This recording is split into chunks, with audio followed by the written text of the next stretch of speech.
안녕하세요. 꿈이 있는 미래 저학년 지침서 강의를 맡은 정윤 목사입니다. 하나님 나라의 시작 지침서 강의를 시작하도록 하겠습니다. 5단원 2과의 강의를 시작할 텐데요. 우리 2과의 제목을 먼저 살펴보도록 할까요? 죄를 깨닫게 하세요. 읽을 말씀은 창세기 42장 18절에서 25절의 말씀입니다. 본문 말씀을 통해서 기억해야 하는 것은 하나님은 죄를 깨닫게 하신다는 것입니다. 오늘 말씀을 한번 살펴볼까요? 창세기 42장은 온 세계에 기근이 휩쓸었던 때를 배경으로 하고 있습니다. 당시에 가나안 전역에 이르는 기근이 일어나는 것은 드문 일이 아니었다고 합니다. 그리고 그때마다 곡창지대였던 애굽으로 도움을 구하는 것은 흔한 일이었습니다. 이런 상황 속에서 야곱은 아들들에게 애굽으로 가서 곡식을 사오라고 명령하였습니다.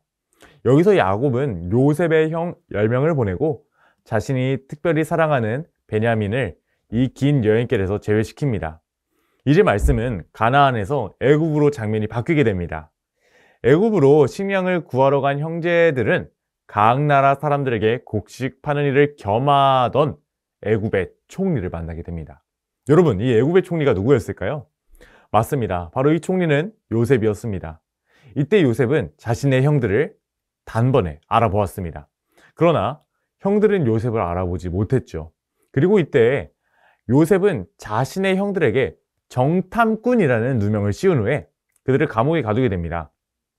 3일이 지난 시점에서 요셉은 집에 두고 온 막내 동생을 애굽으로 데려온다면, 그러함으로 신분을 증명한다면 이 정탐꾼의 누명을 거두겠다고 제안을 합니다. 이때의 형들의 입에서는 탄식이 터져 나옵니다. 아, 그랬구나. 우리가 아우의 일로 인하여 범죄하였도다. 그 괴로움이 우리에게 임했구나. 바로 형들은 옛날에 자신의 동생 요셉에게 행하였던 일이 범죄 행위였고, 그 범죄 행위로 인하여 오늘 벌을 받게 되었다는 인식에 도달하게 된 것입니다. 즉, 요셉이 겪었던 괴로움, 그 괴로움이 그들에게 그대로 임하였다는 것을 그들은 알게 된 것입니다.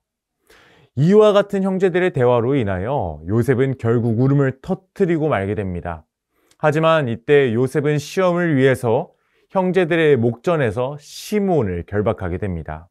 오늘의 본문은 여기서 마무리가 되는데요. 오늘 하나님께서는 이 본문을 통하여 아주 중요한 사실을 말씀해 주십니다. 바로 하나님은 우리의 죄를 깨닫게 하신다는 것입니다.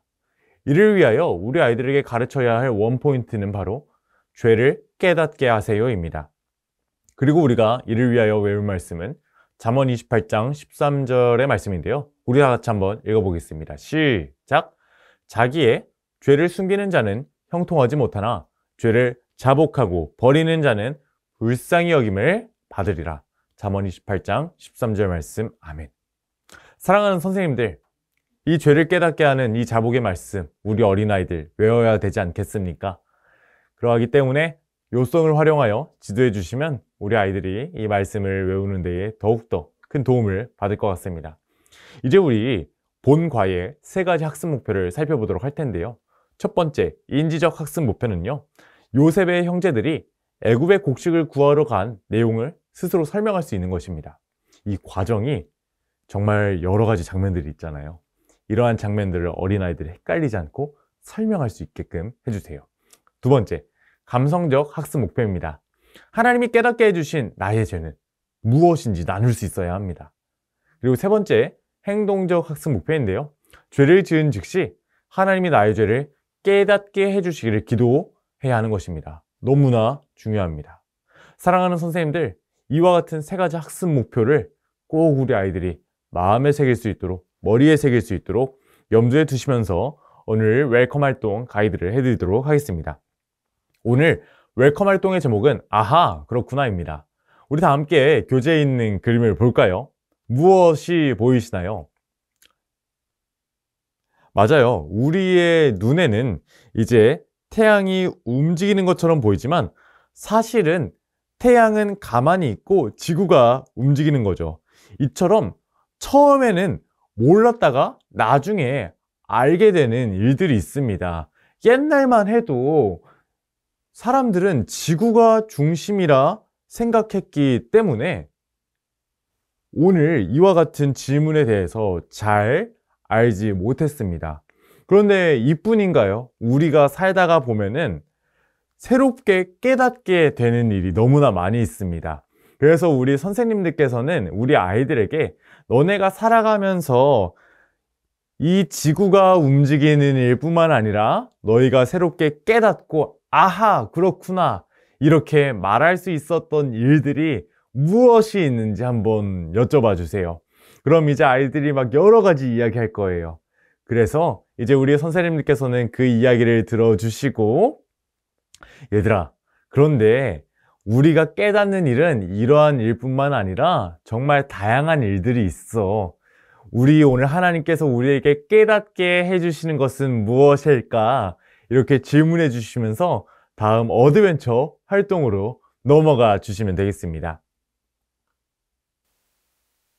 우리 지금부터 어드벤처 활동을 살펴보도록 하겠습니다. 오늘은 설교의 말씀을 기억하면서 가로 세로 낱말 퀴즈를 풀어보는 활동입니다. 우리 하나하나 우리 가로 세로 낱말 퀴즈를 한번 살펴보도록 하겠습니다. 먼저 우리 어떤 문제부터 보면 좋을까요? 가로 문제 1번부터 볼까요? 요셉은 형들에게 누구를 데리고 오라고 했나요? 맞습니다. 바로 막내 아우입니다.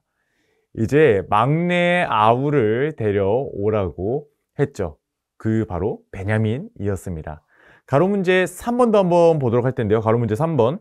형들은 자신들이 요셉에게 땡땡한 것을 바로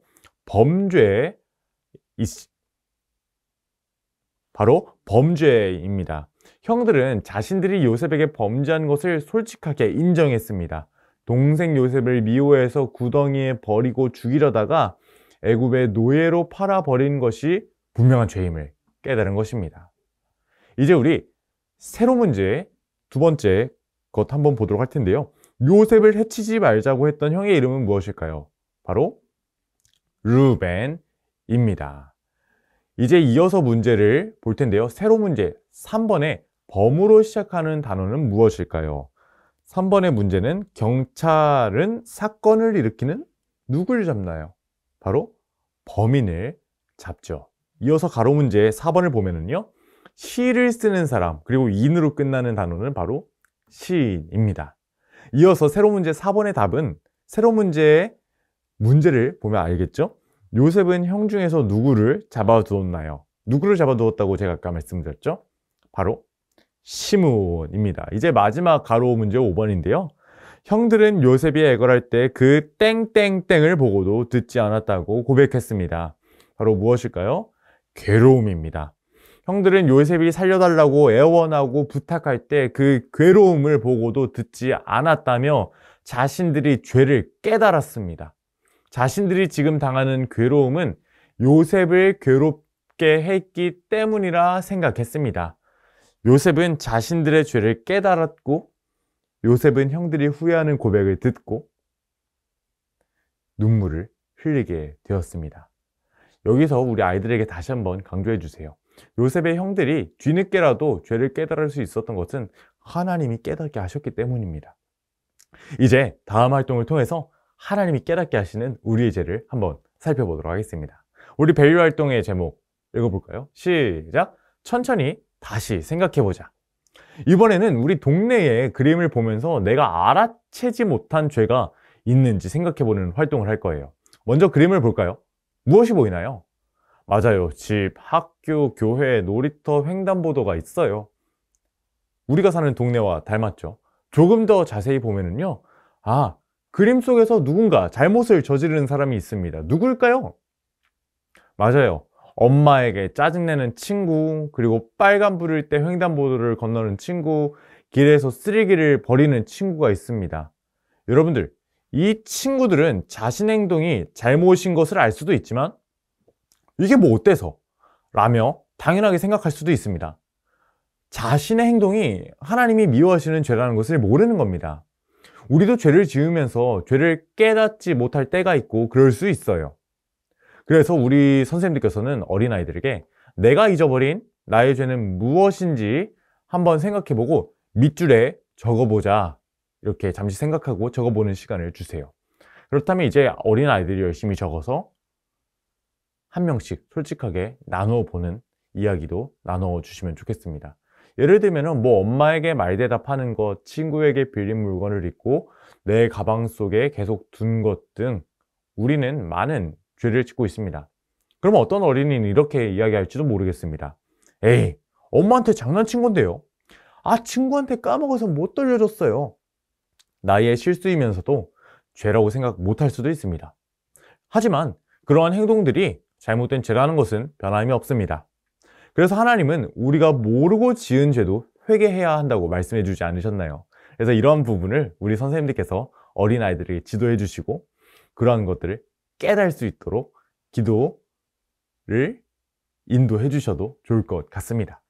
이제 그림만 봐서는 단순히 도덕적 규범을 어긴 것이 죄라고 생각할 수도 있습니다. 그런데 죄는 무엇인가요?